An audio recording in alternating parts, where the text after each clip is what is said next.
So some of you like the polymer clay pendant I made for my daughter, the elephant fox turquoise. So I thought you might also like to see how to make another pendant that I made for my colleague at work, because she was really nice to me. And I made her a set of a necklace that I'm wearing for you, and some earrings that I'm not wearing because I don't have my ears pierced, and she does. That's why I have this hook. But I hope you like it and enjoy it, and let's get on to the tutorial.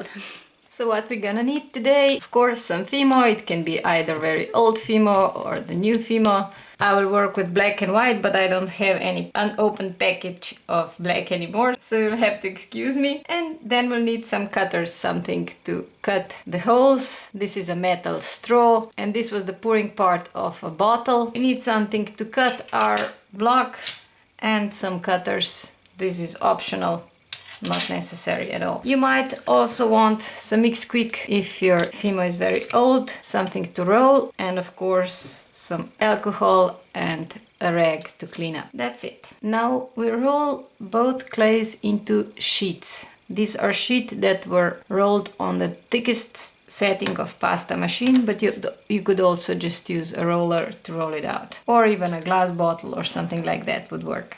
Now what we're gonna do is cut out the little circles, and as you can see, I've got a stick, so it helps me to punch these little circles out in case they're not stuck to the glass plate.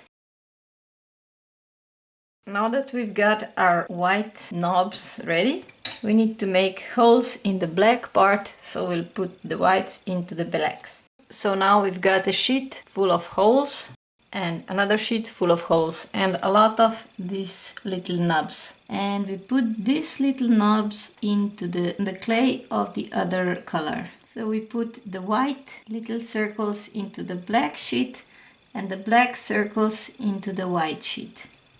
And we do that with all of these. It's always good that these holes are clean cut, otherwise the design will not be as clean. But you might like that. Whenever I insert one of these, I try to squash it down just a little bit so it sticks somewhere, but we'll roll them out furthermore later on. When I switch the colors, I clean my hands. You should use two contrasting colors, and you know that they're contrasting enough if you go with them into a dark lit room and you can still tell them apart. Then you have enough contrast. It's a very easy way to ensure that you have enough contrast. You can always go with black and white, you can go with complementary colors, or with one really bright and one really dark, one really saturated, one really desaturated, like orange and gray. Or you could go really subtle and use light blue dots on dark blue surrounding. Whatever color combination you like. Of course, if you want, you can complicate further and use more than one color. You could use a black sheet of clay and different bright colors in it, like yellow, blue, red, orange, and that could also look very nice. I chose black and white because a colleague of mine for whom I'm making this jewelry wore a black dress with white dots. So I'm pretty sure she likes this pattern. Now when both sheets are done, I'm gonna roll it out a bit so that all of those little dots will stick together. When you do this, you want to roll this way and this way perpendicular, otherwise you can stretch the dots. Now I'm taking my clay cutters, positioning them where I want them, and I'm gonna make a matching set of jewelry. To ensure that these edges are nice, I prefer to take the sheet around it off it. Don't throw these parts away, you could still just knead them together and you'll get a nice gray. They're still useful. Now we need to pierce them and stick them in the oven. I use this old pipette, but you could also use a needle or something like that, and all of those would still work.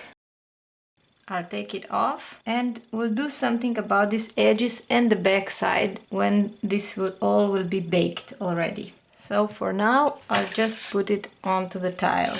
Of course, if I already sculpted on the tile, I wouldn't need this part. Just making sure the hole is big enough, checking the back side, and let's stick this into the oven. Now our fimo is baked.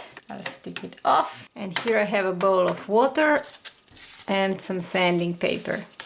If you stick your polymer clay into cold water, it will harden fast, so you can work on it quickly.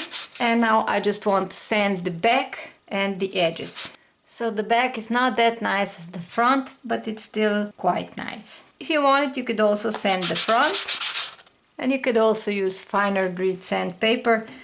And if you were to use the finer and eventually buff it, you wouldn't need to glaze it. When you take them out, you wipe them with a cloth, and if you take a quartz cloth like jeans cloth or this double cheesecloth, you can try to buff them as well.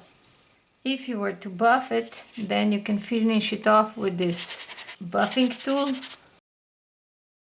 This is just a shoe foam for polishing shoes, or you could use a gloss or matte varnish over it. And you see it's starting to get a sheen. When you're buffing and sanding, don't forget the edges. If you don't like the back side, you could also put another layer of clay on it and texture it or something like that. I kind of like this one, so I will just let it be. Same with these two.